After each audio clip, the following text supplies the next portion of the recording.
mokili na biso, ozalisi na biso pe nzambe na biso Yahweh. Ozala na biso ilongo, olesa biso, okamba biso, opambola biso.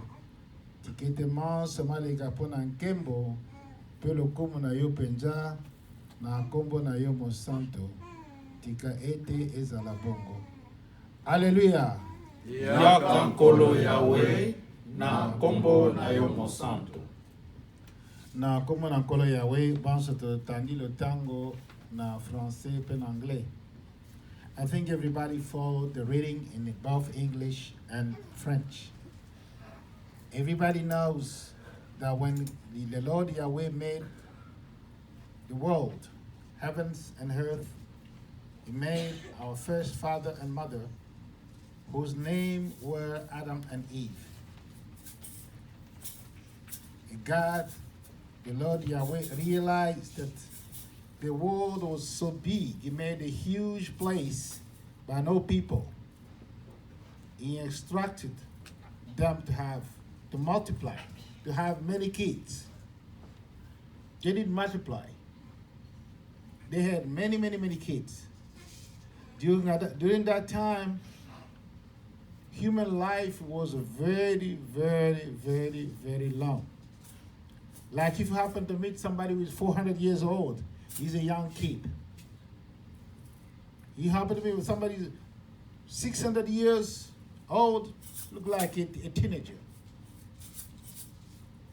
To be old, you gotta go over 900, over 1,000. At that time, people remained alive for so long. And God wanted people to multiply and to fill up the world. And this did happen. With all the blessing of the Lord Yahweh. With a really healthy environment and peaceful environment, people did multiply. Thousand of people.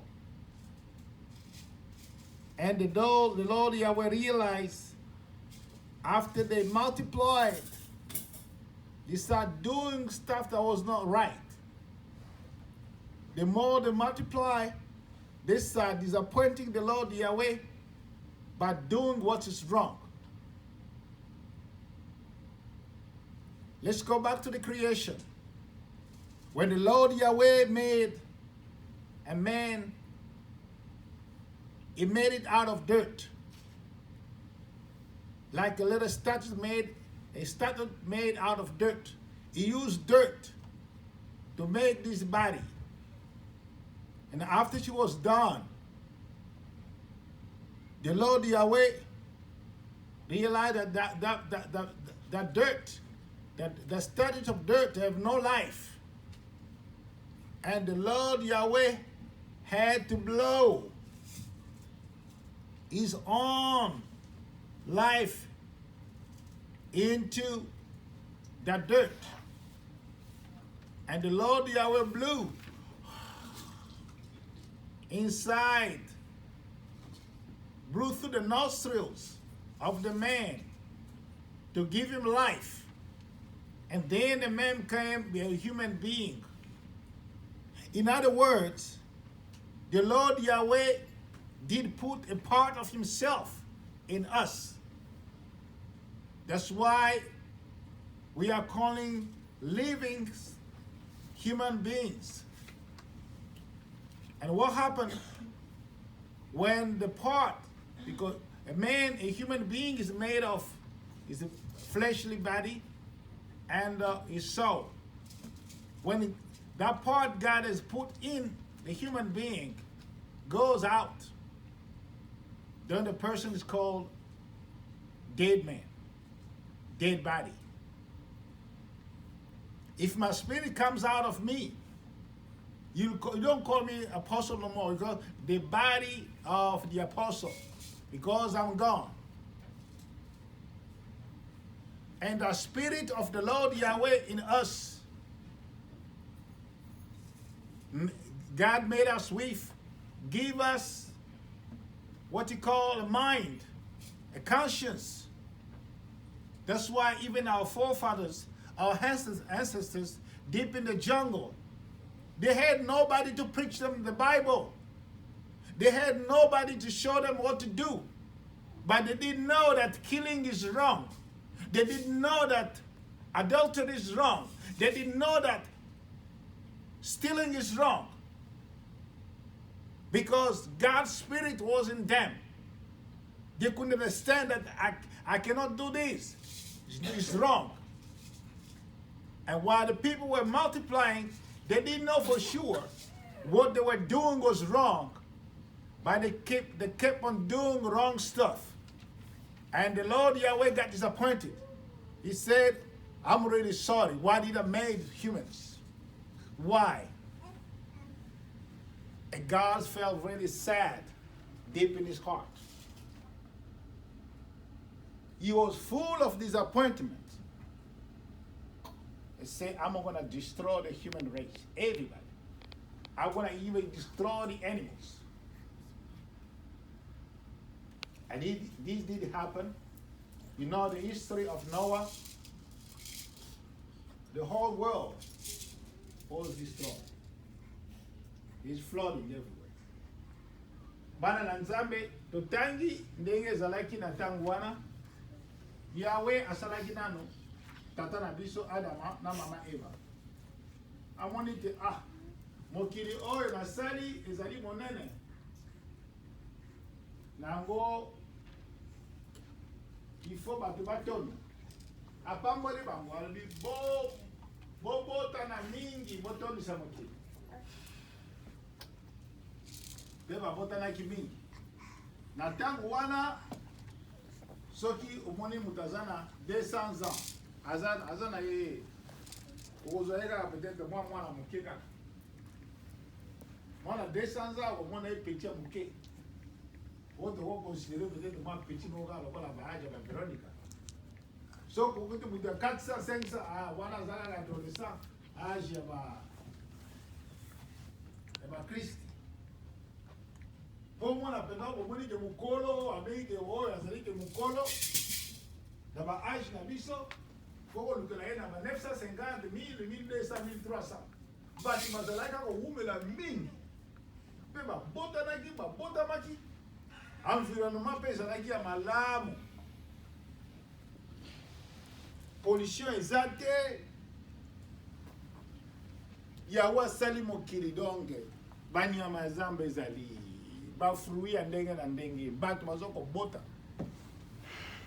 Mais Yahweh komona ke bato na ye asalaki.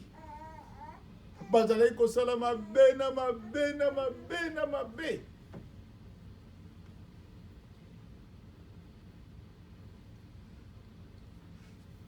Yahweh komi koyoka mawa. Bato oyo nga nasali bakomi kosala biloko nga na boyaka. Ayoki mawa na motema na ye. Liloba na Yahweh za koloba ke Yahweh zali ko regretter alobi pona nini nasalaki mutu. Nakobebisa mokili nyonso. Nakobebisa nyonso nakobebisa. Mutu moko pa mamona naki malamu Noah na libota na ye. Alobi na mwale Noah sala masuba. Kota na masuba. Tano asisaki musalale mbule banayi kobeta inondation babengi na lingala pela eyaki makasi eloko nini eyaki bato nyonso bakufaki bana na Nzambe lelo likambo tokotala awa likambo oyo mawa oyo Yahweh Nzambe ayokaki na motema. Children of God, today we're going to focus on the fact that God felt so disappointed, felt so sad in his heart because of the behavior of the humans he made. Mawa ayoka kina motema. Mawa soki mutu akoze mawa na motema mutu ebotaka mapamba lisaki mokete. Mawa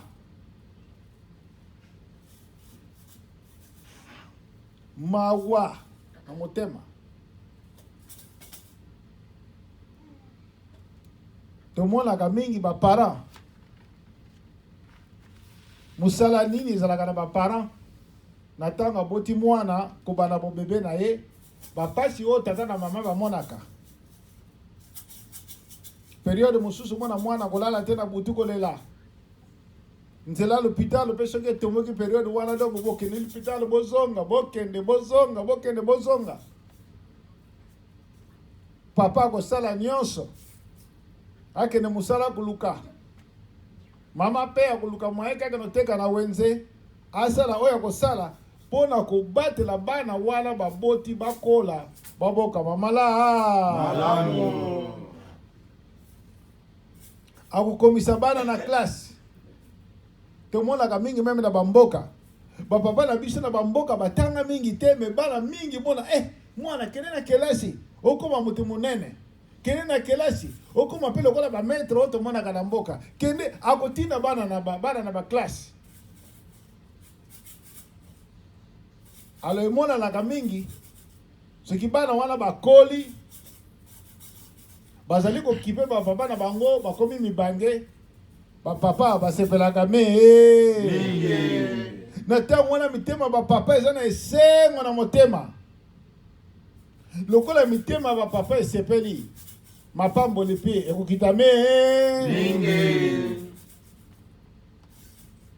tata moko na bakongo akolaka na mboka wana tata na ye abundi na kipauvre na mboka atindi ye na baklasse ale mwana ngo bayele mayele atangi avance ale tina université asilisiale azwi mpe mwa mosala ya bien na ntango bazoko vote badepute apostule aye kote na bango wana ala asali campagne esimbi komi depute komi mokonzi monene mokolo moko badepute bazalaka na période babengaka vacances parlementaire donc bayaka na bisika oyo bavotele bango kotala etonga wana soki baza na baproblème koyoka bango komsa bakenda kodiskute yango na parlement kolobela bango ntango aza kotambola na bamboka bachef de groupement na bamboka babengisi baanimation wana bazobeta bambunda bazobina mokonzi aza koya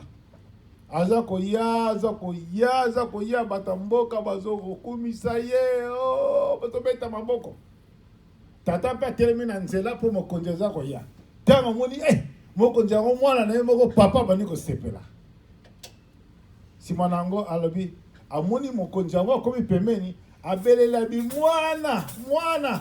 mwana pesa ngai mbote papa ntango asali mbote mwana ye pembeni wana lokola azalaki na nzete ko atisibisi nzete papa asimbi nzete ala beni nzete na ye ala continue papa alobi ngai tata na yo opesi mbote na nzete akontinue papa azongi na ye ndako ntango nani na bango yaki depute esilaki ameki lisusu komekaki depute ezosimba te akoma ko abamba pantalon mapamboli wana pamba te papa ayokaki mawa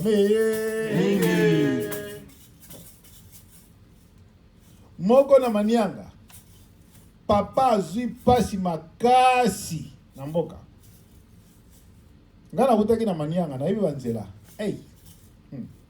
koma banzela soko obelaka estoma komeka te banzela manianga pasi tata wana na manianga pasi ezwi ye ndenge banzela manianga ezali soki moto aza kobela soki bakao eza grave motuka kaka moto koboma ye mpo banzela eza kuna nga na kobenga yango babengaka trails piste ce sont des pistes, ce ne sont pas des routes pasi moto ke kozwa maladi na mboka na ntango ya kobima na luwozi deja kataki na ye motema na basekusu kaka makasi ya nzela mwana wana ke na mboka tali papa na ye papa nini mwana maete nazotika bino non papa faut que nous a traitement atali ta papa na ye intransportable mwana vandi ale mbangu ayeti na kimpesa kotelela baminganga expliquer kana ye alobi non il faut bamema ye noki awa mais est-ce que moyen eza te baavion nazomona awa balobi avion soki place akokitela ezali kuna na mboka abi wi kote ya kinkenge kuna place akokitela eza nango ba ABC ba missionnaire pilote ba ABC kuna nakokoma tali na carte bien hawa na yebi nakokoma ale afuti mbongo pilote alibale tokota ba via mike décoller vrrr tamboliti na mboka kiti ale mwana kina mboka tata nini oyuki makelele ya ave kiti kuna wito onayoka ke ave kiti kuna bien ko soyo ko songa usokene na ime ko so traitement mwana bani ko tata lobi ya mwana avion izalaka likolo ekiti pona nga ba memie kuna zotala avion abi mwana eloko tambulaka likolo yango yo avion bien mundele wana yende chauffeur na ya bien ye wana ya mwana déjà nana zui traitement te papa bandi ko sepela ale amatina avion pumbwe batamboli wana bakomi kota lowozi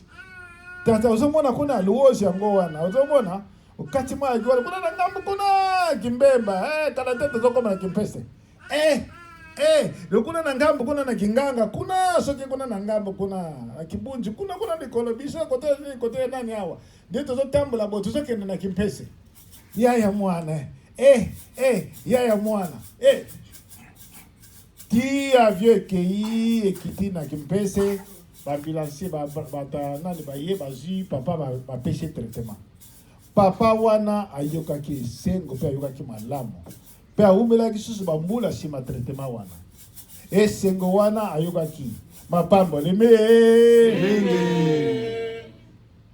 na niveau kaka ya baboti na mosuni soki basepeli yebaka mapambole mingi yawe mpe ndenge moko akela biso tina ezali totanga nano na Esaïe chapitre 43 verset 21.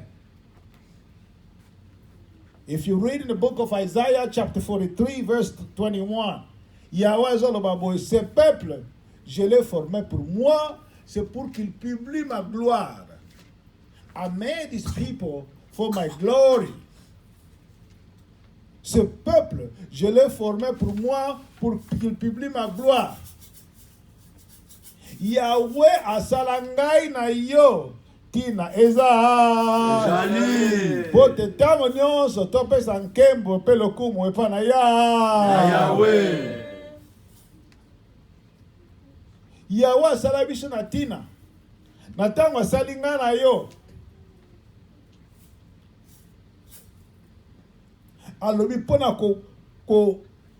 kobongisa biso malamu to jouer role na biso malamu akotisi biso na libota oyo ya bana ya KCC, libota oyo ya bana na ye oyo esalami na nzela ya mosakoli na ye dizolele akotisi biso na kati ya libota oyo tina ezali topesaka ye nkembo mpe lokumu.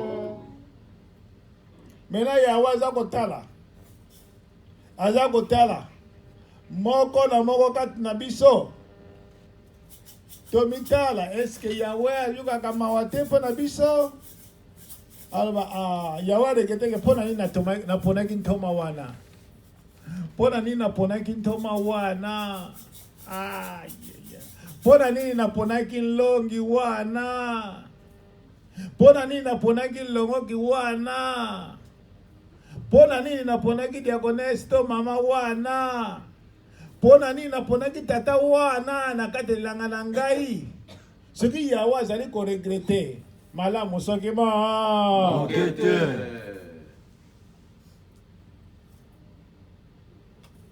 Yahweh azali kotala ntango nyonso azali kotala me nga na yo moko na biso azali responsable ya ndenge Yahweh koyoka na motema na ntina na ye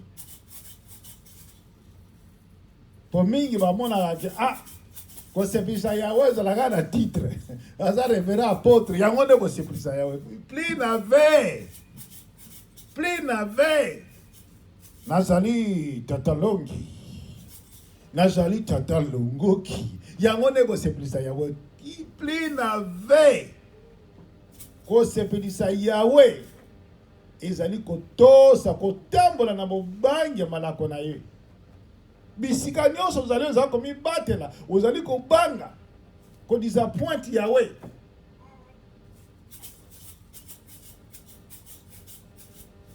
Na tangu wana Yahweh tangu aza kotala, azali kosepela.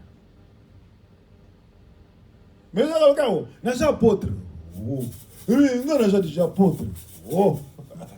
Titre T. Kasibanga ya Yahweh. Tosa mobeko na. Tosa mobeko na ye. Esika nyonso zali banga ye tosa mobeko na ye. Yahweh tango za kotala akoba pona nini naponaki ntoma wana ye. Pona nini na chaki ntoma modele wana nelanga na ngai.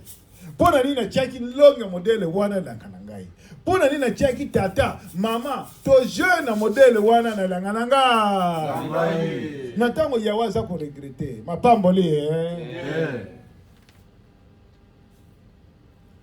bana na Nzambe soki Yahweh regretter ba regret na ye wana elandaka na conséquence. Tango Yahweh regretaki na tango wana akala Noa, ba regret na ye tango mate pum kanda na ye peli moto pum pele yaki ale bango nyonso éliminé. Yahweh soki ayoki ba regret ndenge tozali awa libota na bana na Nzambe, soki Yahweh ayoki ba regret makasi tatina na yo, ye asimbi buka bomoi sokana na ekiti kombo alongoli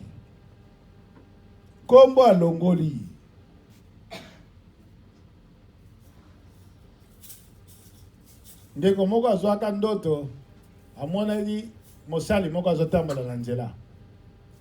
Mosali yango azotambola na nzela, mbala moko amona Bible azalaki nango na se ya mapeka, Bible elongoti. Bible alinga simba, Bible kiti na se. Alinga kita na Bible kota se ya makolo. Alinga baluka lani Bible mati likolo. Alinga sote, Bible ezosala ye mache. Alinga bwila boboy, Bible kiti na se. Alinga kita na pantola la teki pona kongunzama. E pasoki Bible mati likolo, wuhu ekei. Azolela, ya Bible kei. Yahweh atali shaki yango bi babosusu bazawa na Bible basi babotolaka atikalaka na tite ya pamba biloko wana yaka nini pona kanda to mawa na Yahweh. Yahweh soka yoki mawa mingi muta zako bongwa na te azoko continue kaka na mabe azali ko banga Yahweh te ale kanda na ekiti. Bana na Nzambe toponami pona kopesa Yahweh nkembo, toponami pona kopesa Yahweh lokumu. Tikeke tango nyonso nga na yo totambolaka na bobangi toyoki c'est bongo. na tango Yahweh azokotala jeune wana bi oyo jeune moko malamu. Tango azokotala mama moko malamu. Tango pe azokotala mosali aza l'apôtre, prédicateur, disciple, diaconesse, ali bazali basali malamu. Ana tango motema na eza kosepela azali kopambola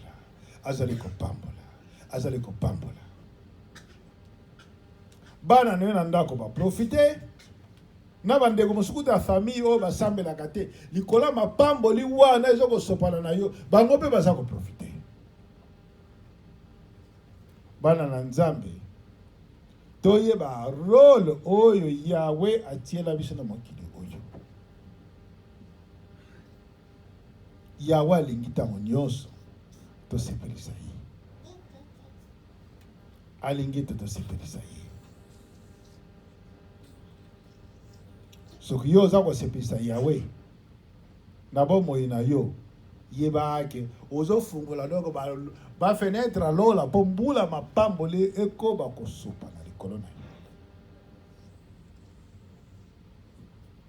me bandeko na ngai soki yo ozali kosepelisa yawe te yawe aza koyoka mawa kozala na esengo te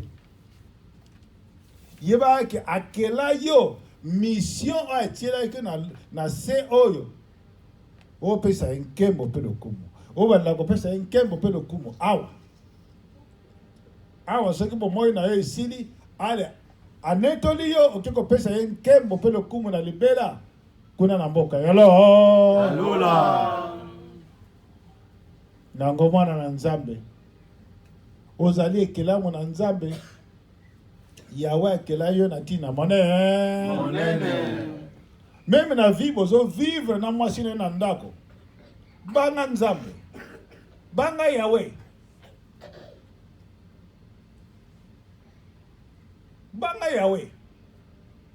yo ozokotokisa mama pamba meyeba ke ndenge ozokotokisa ye pamba na miso ya nzambe problème ezali totambola na bobangi na nzambe totambola ntango nyonso bobangi na nzambe tokelami awa na mokili ntina yango ezali surtout biso bato ozali bato oyo yawe aselektiona mpo bazala bampate na nzela oyo ya kasese ayebi ke oyo apona azali baelema ya malamu nga mokolo moko nakendaki na bandale na mission. Alors il fallait que nous teya. Na kendaki na zui defe papa si le mata matundu, defe papa longi magema, papa longi di tomene diambu. Ale, na memi bango bonga mna yebanga nzela pe ndakwana. To longa na matete ti na bandal makelele. To yambi famille moko très accueillante. Ba yambi biso to tei, to sidishi to bimi. Yawa lobi o. Maloba na ngai ezali mpo na bato oyo soki mokete tozonga lisusu kuna te bamama wana baregreta makasi babeyanga mingi nokodo abi na nokodo moto ayebi biso akima kaka boye bayaka mbala moko teya bazonga lisusu te biso baza na posa liloba na nzambe yawe alobi baouvert bango te nga mokolo mosusu nazosola na mosakoli wana awa na ndazala États-Unis awa nazosola na mosakoli alobi bino basali soki moto na liko sokota na lingomba ta mozoko na kosalaka mosala na koteya botalaka malamu ba mosusu baza bampate te baza bangulu alo ngulu soki akoti na lisanga akoswa bino ata bobongisi ye ndenge nini akobana koswa kaka. Alors, yo ponami awa na nzela oyo ezali ngolo monene. Pote yawe ayebi te ozali mpate na ye. Ayebi kozali elema malamu, mbuma malamu. Po batalisaki na mosakoli liziba. Na le 8 mars 1955. Na liziba wana atalisaki bambisi. Abi moni ya liziba oyo, moni bambisi oyo. Atali yango tiebe mosape, mbisa kanyi mosape. Atombola bizongisa. Akeli susu na liziba na ebale. Batalisi ebale moka munene maya mwindo. Kuna wabise, kuna pe bambisi ezali kusimba. Donc na mokili za deux catégories ya bato. Catégorie mosusu donc impossible. Mais catégorie mosusu ezali bato oyo bakoko bota mbuma malamu pona kopesa nkembo pe lokumu pana ya Yawe. Yo ozali na kategori wana yango wana ozali na lisanga oyo totambola tango nyonso na bobangi na yawe toyoki na komikitisa nyonso na lofundu te na orgueil te banga nzambe tosame beko na ye tambola na bomikitisa nyonso pona lokumu pe nkembo na yawe na bongo kombo na ye kowumela na buka momoi na bongo na bomoi na yo na mokili okopamba mingi sima mobemo na mokili okokota lola pe kokembisama elongo na banjelo na nzambe yawe ya pambola na kombo na ye mosanto. Alleluia. Yaka nkolo yawe na kombo na yo mosanto.